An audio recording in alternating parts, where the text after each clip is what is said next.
뵙게 되어 기쁩니다. 저는 조직신학자 홍정수입니다. 평생 저 자신의 영혼을 구원하기 위하여 신학을 공부해 왔습니다. 그 공부는 지금도 계속되고 있습니다. 참새 예수란 참으로 새로운 예수의 줄임말입니다. 안녕들 하셨습니까? 저는 홍정수입니다. 난민생활 27년 결산을 여러분에게 보고 드립니다. LA에서 27년 난민생활을 했습니다. 이민생활은 내가 원해서 내가 계획하여 떠나온 남의 나라 생활이 이민생활이죠. 저는 한국에서 황급히 쫓겨나서 피란처를 찾아서 여기까지 왔습니다.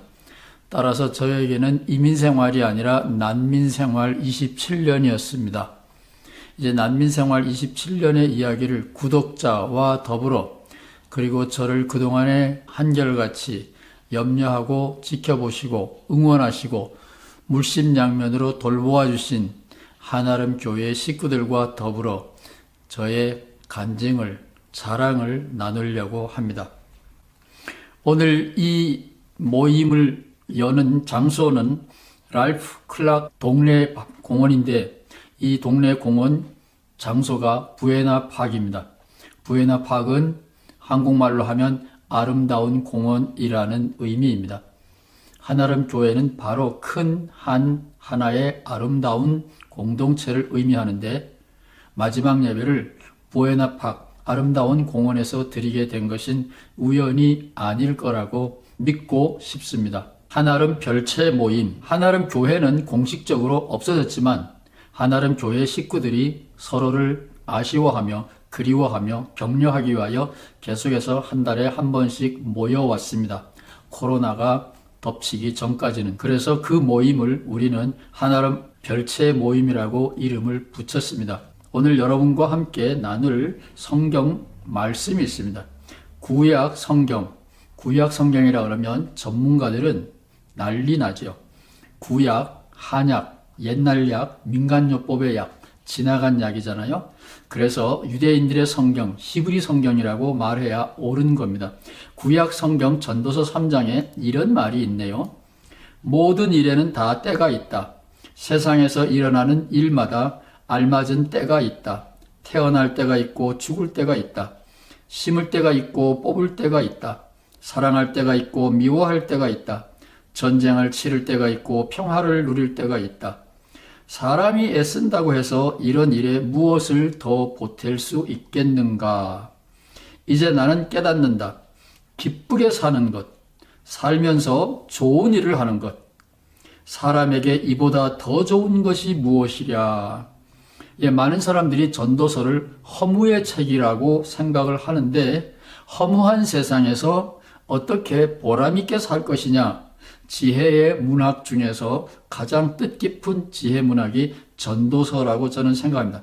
사람이 먹을 수 있고 마실 수 있고 하는 일에 만족을 누릴 수 있다면 이것이야말로 하나님이 주신 은총이다. 먹을 수 있고 마실 수 있고 하는 일에 만족을 누릴 수 있다면 이것이야말로 하나님의 주신 은총이다. 아멘 안 하세요? 아멘. 제가 대표로 아멘 했습니다. 먹을 게 있고 마실 게 있고 내가 하는 일에 만족을 누릴 수 있다면 내가 하는 일에서 명분을 확인할 수 있다면 이것이야말로 하나님이 주신 큰 은총이다. 그리하여 나는 사람에게는 자기가 하는 일에서 보람을 느끼는 것보다 더 좋은 것은 없다는 것을 알았다. 다시 한번요. 자기가 하는 일에서 보람을 느끼는 것보다 더 좋은 것은 없다는 것을 알았다. 승리를 자랑하지 마세요. 성공을 자랑하지 마세요. 자기가 하는 일에 보람, 명분을 느낀다면 이것보다 더 좋은 것은 없다. 아멘. 그것은 곧 그가 받은 몫이기 때문이다. 하나님께서 사람을 지으시고 우리에게 나누어 주신 복입니다. 사람이 죽은 다음에 그에게 일어날 일들을 누가 그를 데리고 다니며 보여주겠는가?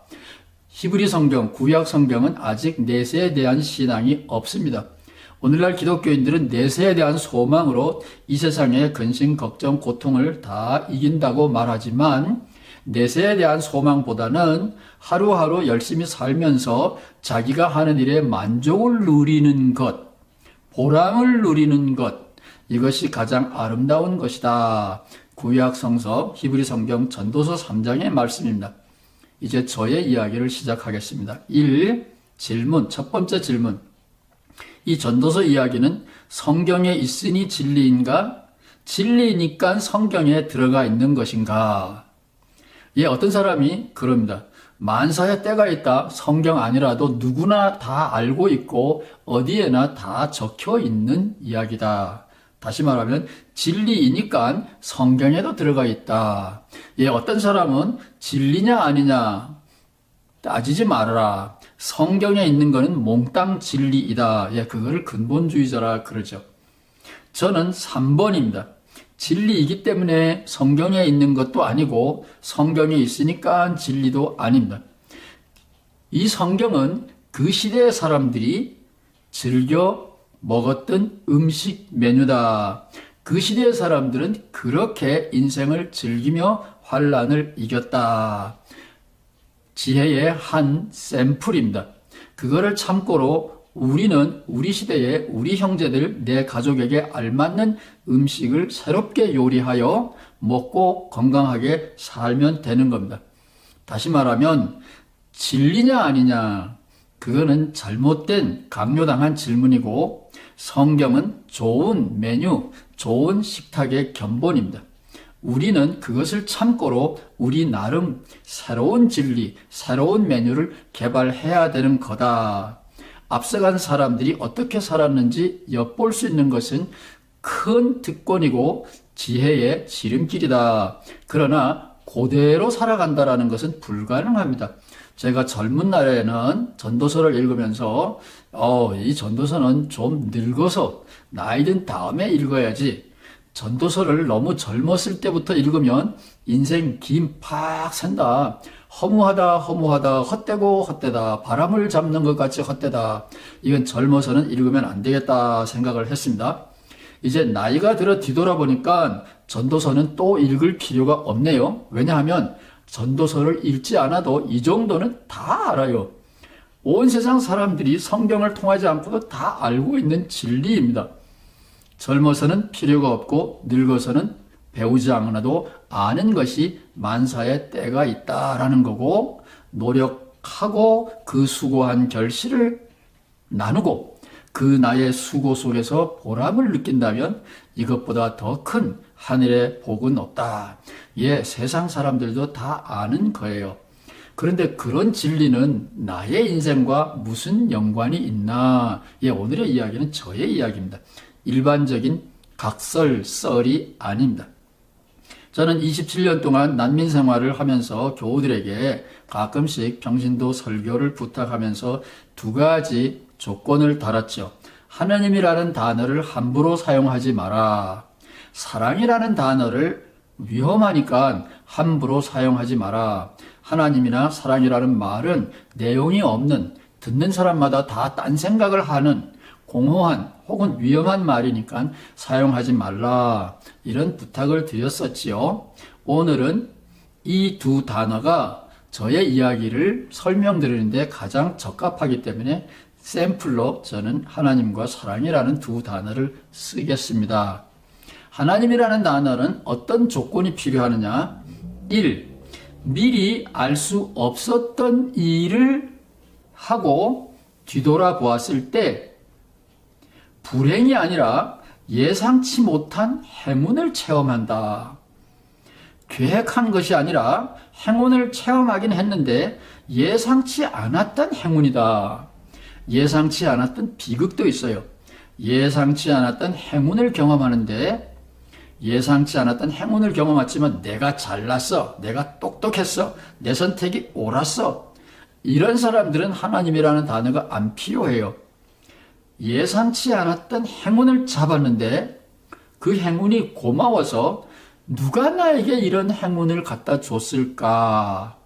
감사하고 싶은 숨은 주인공이 생각날 때 그 숨은 주인공에 대하여 저는 하느님, 여러분들의 말로 하면 하나님이라는 단어를 붙입니다. 저는 하나님 없는 것처럼 가정하고 열심히 제 힘으로 살아왔어요. 그런데 뒤돌아보니까 하나님이 저와 함께 계셨다, 그런 이야기입니다. 뒤돌아보니까 그랬다, 그런 거예요. 불행인 줄 알았는데 뒤돌아보니까 행운이었다, 그런 이야기입니다. 그래서 내 힘으로 행운을 잡은 것이 아니라 나를 앞서서 계획하시고 돌보아 주신 숨은 섭리자에게 감사하고 싶다. 그럴 때 하나님을 믿습니다. 저는 그렇게 표현합니다. 사랑이라는 단어는 좀 간지러운 단어이기 때문에 제가 잘 안 쓰는데, 맹자님은 사랑을 측은지심 이렇게 표현했다고 학자들은 봅니다. 우리나라 조선의 실학파들은 사랑을 양생, 생명을 돌보는 실천적인 덕목으로 봤습니다. 맹자님은 측은지심, 불쌍히 여기는 마음을 사랑이라고 일컬었다, 그래요. 저는 실패했습니다. 저에게는 두 개의 타이틀이 있어요. 하나는 교수, 교사, 또 하나는 목회자, 목사인데, 교수로서도 완전 실패했고 목사로서는 시작도 안 했으니 실패자라고 할 수는 없지만, 남들은 저를 목사라고 불렀고 저는 목회를 한다고 했는데, 교우들을 돌보는 것이 아니라 낯선 이민 땅에 와서 교우들이 저의 일거수일투족을 이민 생활을 도와주셨기 때문에 제가 살아남은 거예요. 따라서 소경이 소경을 인도하는 정도가 아니라 소경이기 때문에 다른 이민 선배들이 저의 손을 이끌고 여기까지 인도해 왔습니다. 따라서 양을 돌보는 목자가 아니라 양 중에서도 우매한 어리석은 양이었는데 선배 이민자들이 저를 27년 동안 돌보아 주신 거예요. 따라서 교우들을 돌보는 목회자였느냐? 어린 반푼어치도 없습니다. 교수였느냐? 교사였느냐? 예, 한국에서도 10여 년 가르치고 미국에 와서도 샌프란시스코 신학교 한국어 프로그램에서 10여 년 이상 가르쳤고 지금도 갈릴리 신학교에서 가르치고 있고 교회에서도 많이 가르쳤습니다.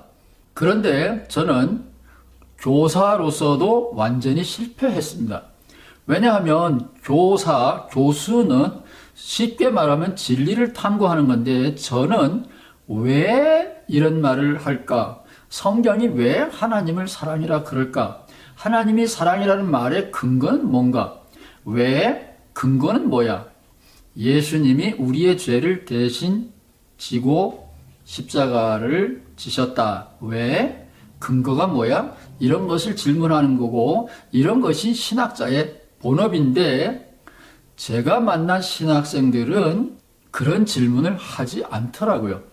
교수 생활을 30년 이상 했는데 제가 만난 학생들, 목회자도 학생이잖아요. 이런 질문을 하지 않더라고요. 제가 오늘 고백합니다. 유대인들은 사람은 저마다 다르다. 신비 중에 신비라 그러는데 저는 왜 이런 말을 해? 이런 주장을 하는 근거는 뭐야? 이런 질문을 던지지 않으면 못 견뎌요. 못 빼게요. 그런 유전자를 타고났는데 제가 만난 학생, 제가 만난 목회자 학생들 어느 누구도 그런 질문을 하지 않더라고요. 그래서 저는 교수나 목사로서는 완전 실패했습니다. 그러나 저는 하나님의 승리와 성공을 고백합니다. 계획하지 않은 거지만 한인타운 옆에 유대인이 있었고 유대인을 만나고 대화도 해보고 책방에 가서 유대인들의 사상을 배울 기회가 많았습니다. 이 유대인들 덕분에 전지전능한 기적을 일으키는 모세 하나님이 없어도 어떻게 유대인들이 하나님 신앙을 계속 이끌어가는지 이 탁월한 지혜를 배우게 됐고, 이 유대인들이 쉽게 말하면 예수님 길을 발견하게 된 겁니다. 예수님이 뭐예요?